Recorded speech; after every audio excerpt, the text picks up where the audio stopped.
With regard to the environment, the impact of globalisation is significant, multifaceted and complex, but I will try my best in this brief talk to address a few theories and thoughts that have been put forward to assess the descriptive and normative nature of this relationship between nature and global trade between nations. So let's begin. Globalisation is often thought to damage our ecology across the board, when the transport of goods by ocean and air alone accounts for 1/10 of all petroleum blown. It's easy to see how you'd reach this conclusion, but in reality the situation is nuanced. The bad may well outweigh the good, but some positive elements can't be ignored. Perhaps a global neoliberal order allows positive pressure to spread wider.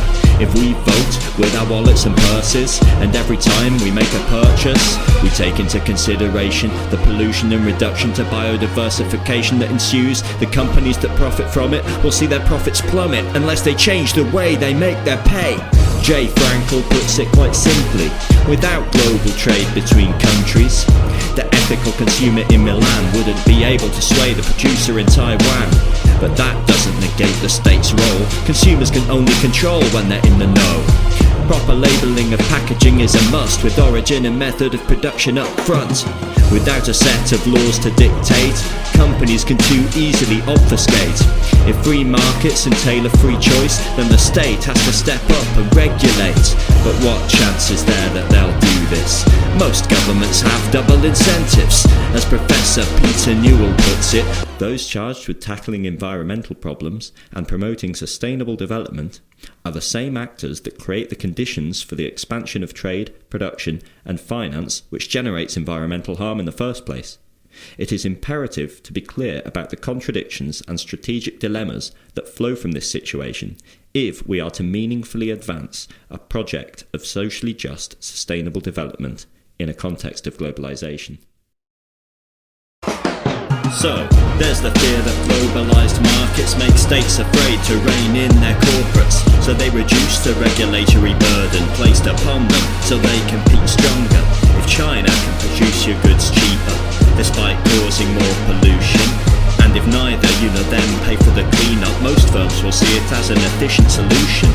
This race to the bottom hypothesis isn't entirely evidenced, however.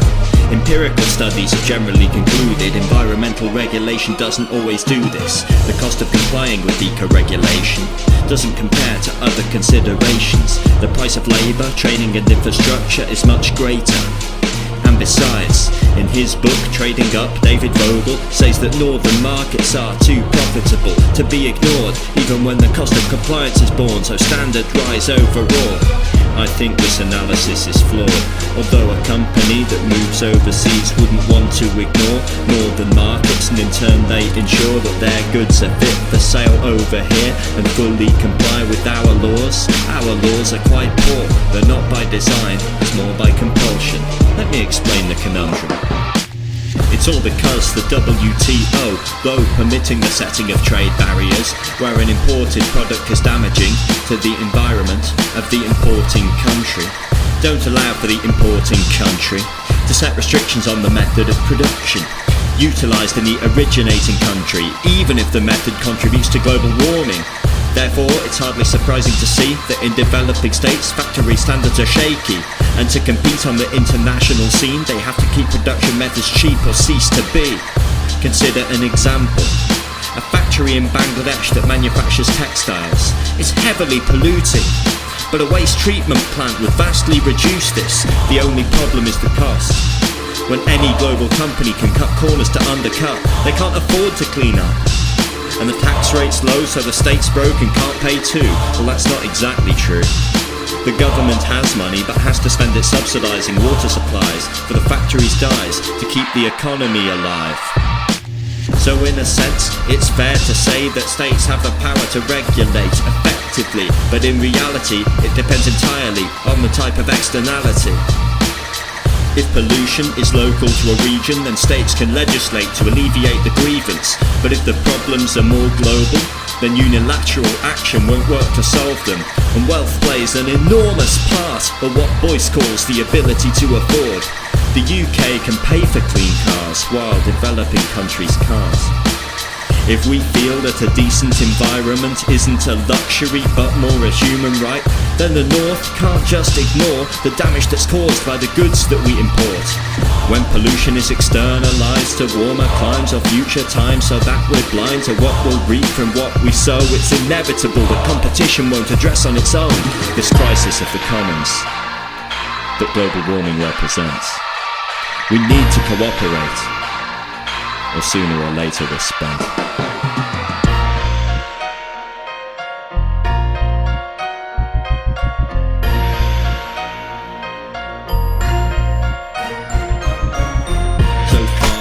At how people, countries and international agreements in the context of neoliberal capital can still act to advance environmental protection. But this doesn't necessitate action, despite the fact that we can see global temperature rising so predictably, and due to human-directed activity. There are those who would deny responsibility, and as the far right gains in popularity, the worrying fragility of public awareness is laid bare before us. And it's enormously important to reflect on the fact that right now the man who sits in the White House thinks the Chinese invented the greenhouse and wants to ignore environmental law, and thinks we can afford to abort the Paris Climate Accord. He may be on the other side of the pond, but the consequences will be felt from London to Hong Kong. For decades, most states could have been blamed for not doing enough to help save the planet from our ecologically damaging ways, but other threats dropped off the radar. It's not exclusively the laws that are made and the talks that are staged that relate in an obvious way to the environment that have the potential to sway climatological change. Let me give you an example so you can relate. As Trump and Bannon plan to ban citizens travelling from 7 majority Muslim states, thereby undermining trust that wasn't easily made, it's not unthinkable that all the work that went into assuaging Iran could be harmed beyond repair and lead to an affair where both end up proliferating nuclear arms, and the aftermath sees the earth scorched bare and leaves the seas toxic, sees the leaves dropped from all the treetops. That's just the local. Turn to the global. Most studies show that from pole to pole will be frozen over, a cyanosis that the globe won't cope with. For 5 years our crop yield will be near zero. Black smoke injected into the stratosphere will block light and cause plant life to die. Sobriety is called for.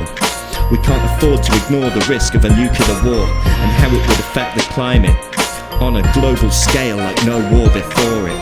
So to conclude, I'll offer my own thoughts. In my view, we need more cooperation and less competition to ensure we make globalisation work for us all, from hate-mongering to greed, from cutting every corner just to earn enough to eat, to maximising profit by homogenising seeds. It's unsustainable.